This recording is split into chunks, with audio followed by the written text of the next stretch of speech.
Alright, so in this particular video, we're going to learn some different types of notation. We're going to learn how to analyze vertical asymptotes of rational functions. So I've typed in this function right here into Desmos because we're going to take a look at it. Alright, so all I've done is I've factored it because 7 plus 8 is 15 and 7 times 8 is 56. So it's basically the same function as this. I just factored the numerator. But we're going to look at what these phrases actually mean. So what I'd do is I would pause the video. I would write down this function.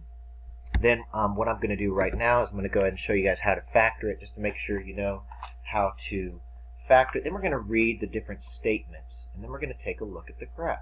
All right, so we're going to factor this real quick.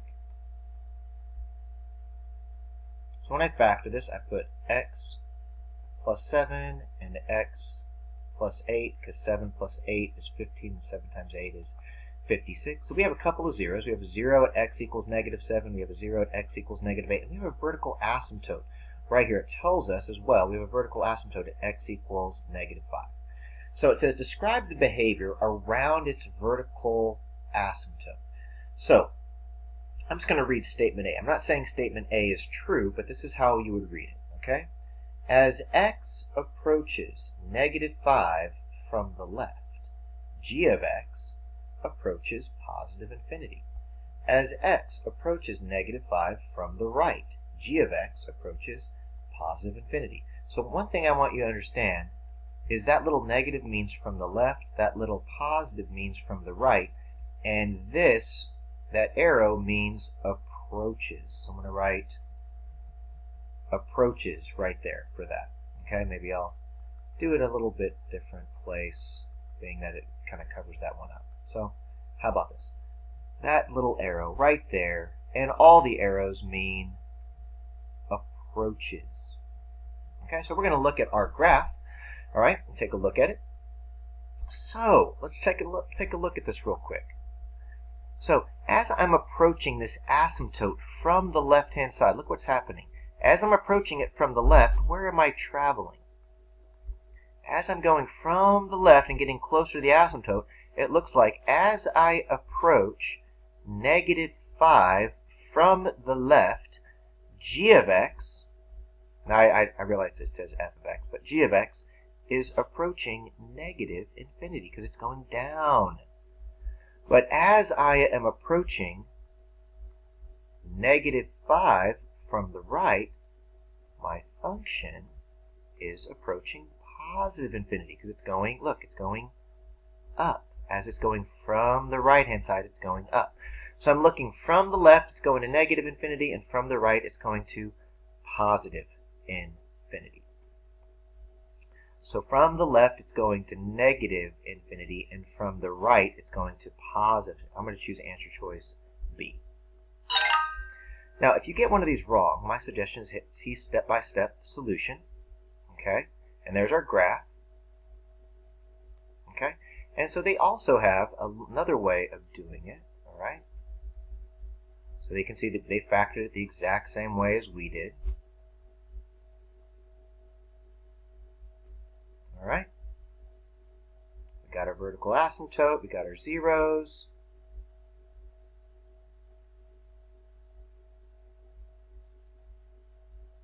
Go through that. You can kind of read through that and show you guys how to do it. If you didn't have a calculator, it kind of gives you some hints. All right, but you can clearly see that as right here, as it's approaching from the left, it's going to negative infinity. As it's approaching it from the right, it goes to positive infinity. I'm going to go ahead and do this once more. I'm going to do a few more problems, not just one, do a few more problems. All right, so here's what we're going to do. First thing we're going to do is we're going to go ahead and factor it. All right, so what we're going to do is right here, we're going to find two numbers that multiply together to equal 2, but add together to equal 3. So we're going to say that's x plus 2 and x plus 1. And then we have x plus 3, and that's going to be our vertical asymptote. All right, and so what we're going to do is we're going to go ahead and type this into Desmos and take a look. Alright, so I'm going to go ahead and clear this out. I'm going to put right here a 2 and a 1 and then an x plus 3.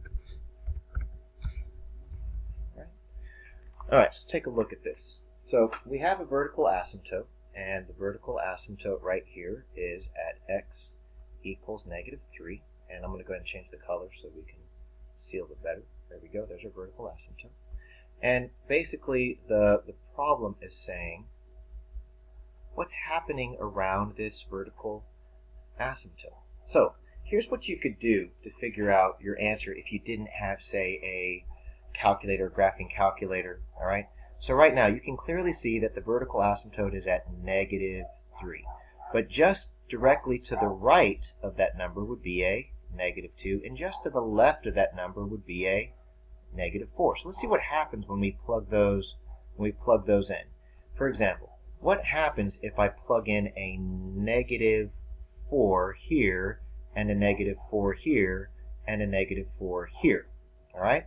Well, if I plug in a -4, that becomes a negative. If I plug in a -4 here, that becomes another negative. Plug in a -4, that becomes another negative. So if we have two negatives divided by a negative, you can see how that becomes a negative. And so just to the left, that's what's happening. It's going to -infinity from the left. So as x is approaching -3 from the left, f of x, or our function, is approaching -infinity. But look what happens when I erase all of this and put in a different value. Okay, what if I plug in a -2? Say a -2, and a -2, and a -2. Well, that's not going to be a good one to do simply because that makes everything equal to 0. So let's go ahead and do a number just to the right of that. Let's say instead of a -2, let's put a -1. Okay, so if we plug in a -1 right here, -1 plus 2 is a positive. Oh, well, can't do that one either because it makes that equal to 0. Okay, how about this? Let's plug in, let's say, something really close, like -2.5. Okay, which is kind of between a -3 and a -2. We'll put a -2.5 and then a -2.5. Let's do that. You're like, what the heck are you doing, man? I'm trying to find a number that can actually work, that's kind of just to the right of a -3. So if I do a -2.5 right here, that ends up becoming a negative. And if I do a -2.5 plus 1, that's a negative. But if I do a -2.5 plus 3, that's a positive. Well, look what happens when we have a negative times a negative divided by a positive. Negative divided times a negative is a positive. Positive divided by a positive, that ends up being positive, so it's going towards positive infinity. So that's just kind of a way to plug in numbers to see which way it works. Basically, all it's saying right now is that x is approaching -3 from the right-hand side. This is from the right-hand side. This is from the left-hand side. As it's approaching -3, you can see it's going towards positive infinity. So I'm going to clear everything out and just look at the graph. From the left, you can see that it's going to -infinity, and from the right, you can see that it's going up towards positive infinity. And that's why I'm going to choose, as x is approaching -3 to the left, it's going to -infinity. As x is approaching -3 from the right, it's going to positive. I'm going to choose answer choice B. All right. So on this one, I'm not going to do all the by hand math. You can kind of investigate that on your own. I'm just going to go and factor this, and we're going to take a look at its vertical asymptote at x equals -5. So here we go.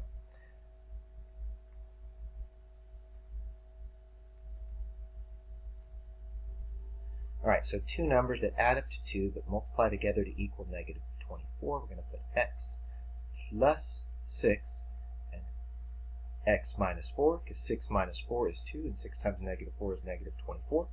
And then this is a sum of squares, which factors 2x plus 5 times x plus 5. And so we have a vertical asymptote at -5 right here. So we're going to go ahead and type this in and see what it looks like.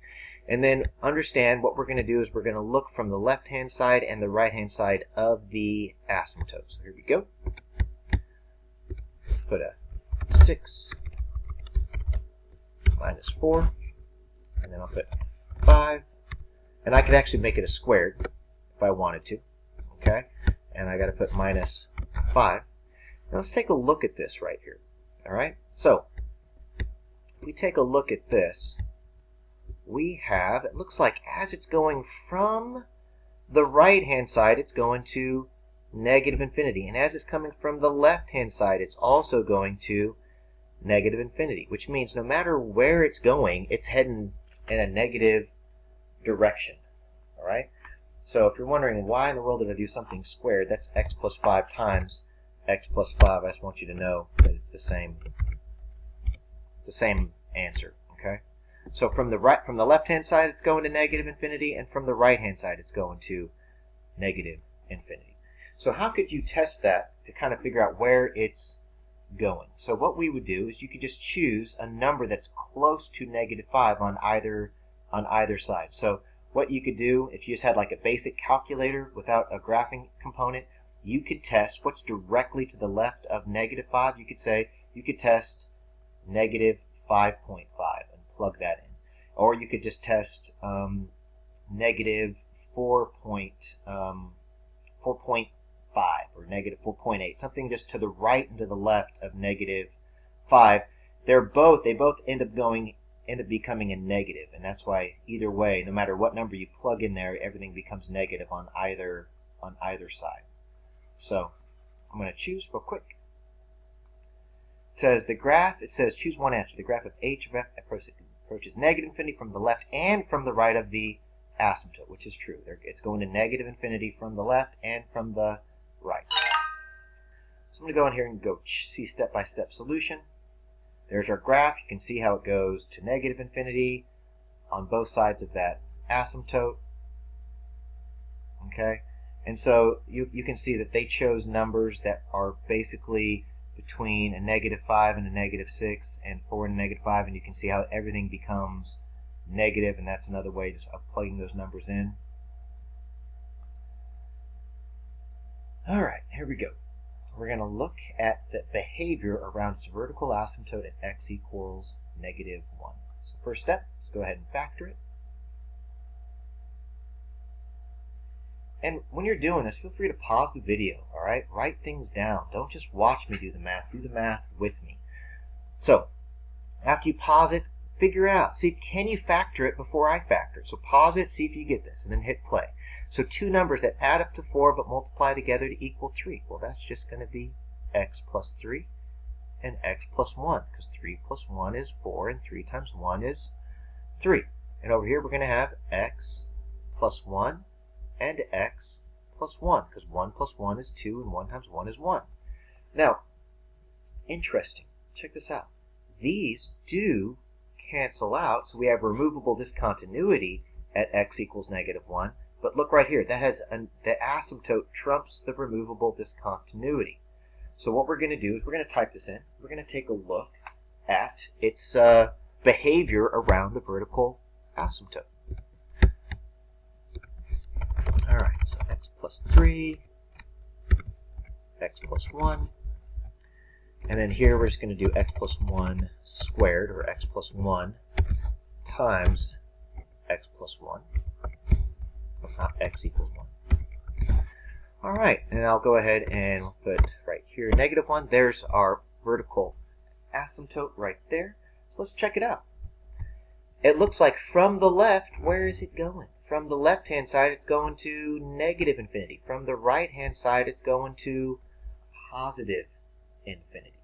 Okay?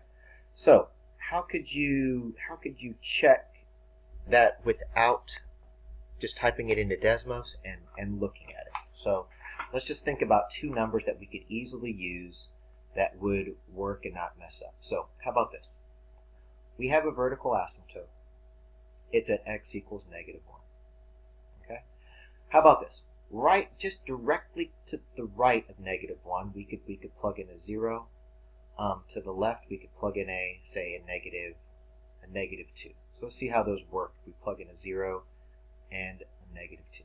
If I plug in a 0 right here, right here, right here, and right here, you can clearly see we have a 0 plus 3, which is a positive, because that's positive 3. 0 plus 1, that's another positive. So we have everything is positive. So we have a whole bunch of positives right here.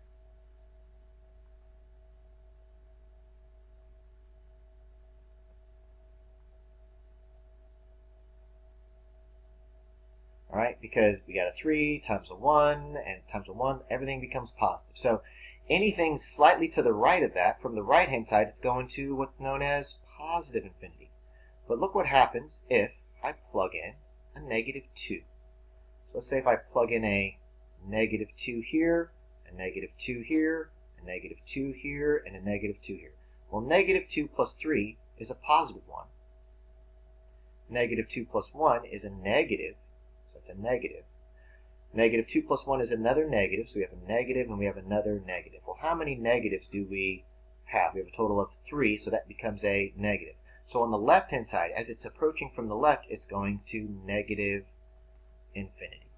All right, so from the left, it's going to negative infinity, and from the right, it's going to positive infinity. All right, so as x is approaching negative 1 from the left, it's going to negative infinity, and as it's approaching negative 1 from the right, it's going to positive infinity. Just remember, that negative means from the left, the positive means from the right. From the left, it's going to negative. From the right, it's going to positive. From the left, negative. From the right, positive. All right. So that basically, I think we've done 4 questions. That basically covers all of the questions it's going to be asking you to find. Okay. So what should you do? Factor it. Look at the behavior around the asymptote. Just remember, negative means from the left. Positive means from the right. You guys have a good day. Good luck.